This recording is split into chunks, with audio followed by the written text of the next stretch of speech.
Oke, selamat pagi, siang, sore, dan malam untuk Ibu Linda. Perkenalkan saya Ardi Masawa dengan NIM 153240003 akan menjelaskan tentang makalah kami yang berjudul Perancangan Pompa Hidram sebagai penunjang infrastruktur berkelanjutan di Desa Sai, Musar, Dusun Namungkas.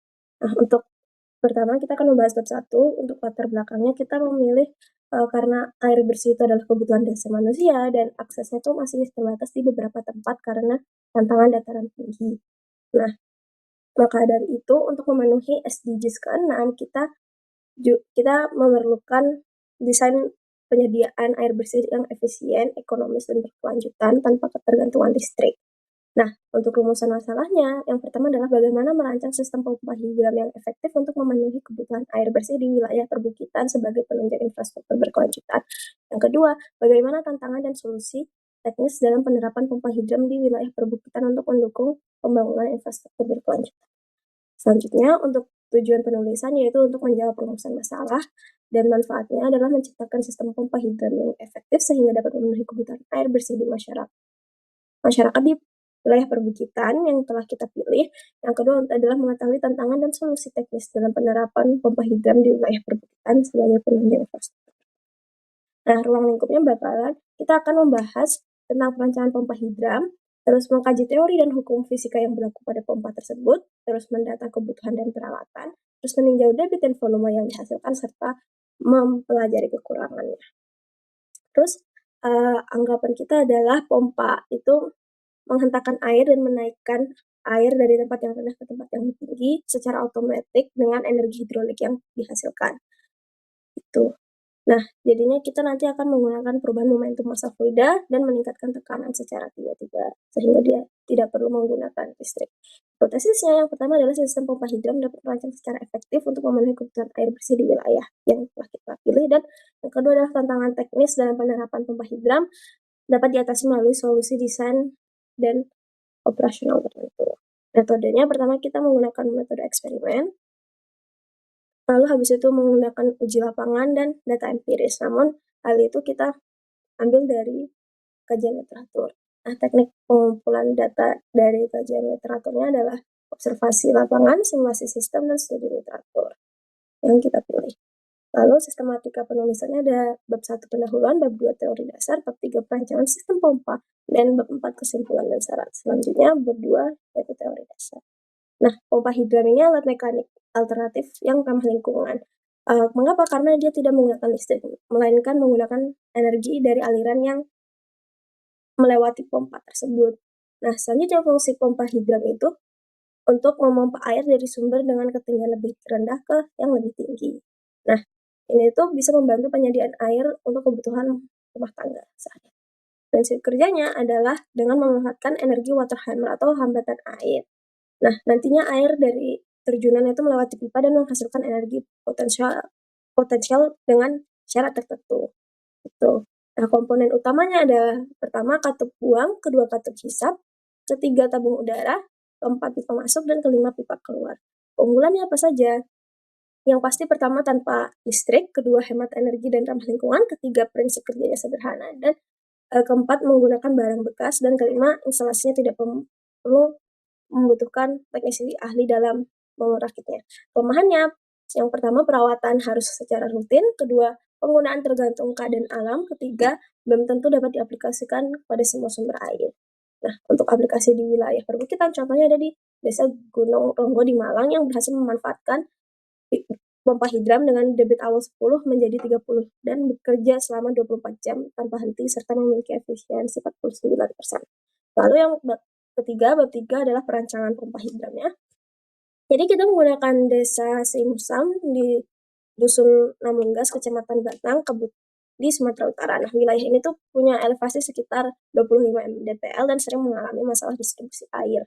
Nah, analisis dilakukan berdasarkan jurnal, laporan, dan dokumen lembaga terkait yang membahas tentang lingkungan setempat. Nah, topografi desanya ini tuh membuat air harus dipompa dari lingkungan yang lebih rendah ke yang tinggi dan berjarak sekitar 6 km dengan kapasitas alir di desa tersebut sekitar 0,25 meter kubik per sekon menurut SIPA.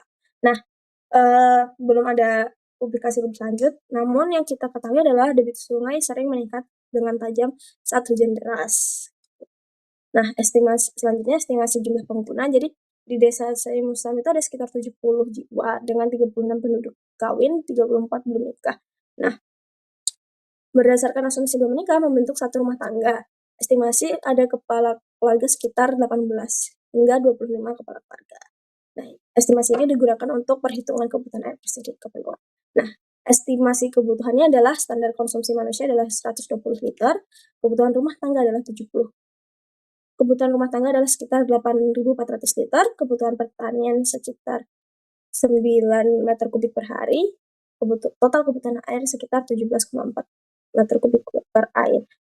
Nah, debit minimumnya adalah seperti yang dibilang tadi, sehingga kapasitas pompa hidran jika katip terbuka sempurna adalah sekitar 228,96 meter kubik per hari atau yang tertera.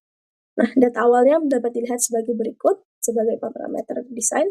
Selanjutnya perhitungannya seperti yang telah disampaikan di PPT. Jadi kita dapat efisiensi pompanya sekitar 88 hingga 66. Nah, selanjutnya penentuan ukuran komponen dapat dilihat. Kita membuat pompanya itu tidak setinggi itu, sekitar maksimal ya segitu. Selanjutnya estimasi biaya, total biaya yang akan kami butuhkan sekitar 237.000. Nah, analisisnya, jadi pompa hidram itu nunjukin debit yang masuk sekitar 0,006 dan menghasilkan debit keluar sekitar 0,004 sampai 0,005. Itu tuh meter kubik per sekon tergantung bukaan katupnya. Nah, efisiensinya dari bukaan katup tersebut sekitar 66 hingga 88%. Nah, ini tuh melampaui kisaran umum yang dimana pompa hidram biasanya efisiensinya sekitar 40 hingga 70%. Kecepatan alirannya juga masih aman bagi pipa PVC yang akan dipakai dan cukup untuk membentuk tekanan balik. Nah, sementara itu rasionya itu jatuh tetap ringan. Jika katup terbuka penuh, debit harian bakal mencapai 458 meter kubik. Nah, nilai ini tuh jauh dari angka standar sehingga aliran dapat diatur untuk menghemat air dan memperpanjang umur sistem. Selanjutnya model pompa hidram yang akan kami gunakan akan seperti ini, dapat dilihat di layar. Selanjutnya integrasi sistem pompa dengan infrastruktur berkelanjutan. Jadi konteks wilayahnya kita di desa saya tadi, keunggulannya dia hemat energi, biaya minim perawatan, operasional jangka panjang, dan cocok untuk daerah dengan energi terbatas. Nah, oke, habis itu dampak sosial dan ekonominya itu bisa dikelola tanpa biaya tinggi, partisipatif dan edukatif, serta pemerataan pembangunan pedesaan, dan dia mendukung banyak SDG, bisa SDG 6, 7, 9, dan 11, dan serta menerapkan prinsip reduce, reuse, recycle. Selanjutnya, bab 4, simpulan dan saran. Untuk simpulannya, sistem pompa hidram dapat berjalan secara efektif dengan memperhatikan persentuhan katup pada pompa dan ketinggian pipa basuh. Angka efisiensi pompa menunjukkan kinerja pompa hidram efektif dan dapat memenuhi kebutuhan air bersih di wilayah perbukitan sebagai penunjang infrastruktur.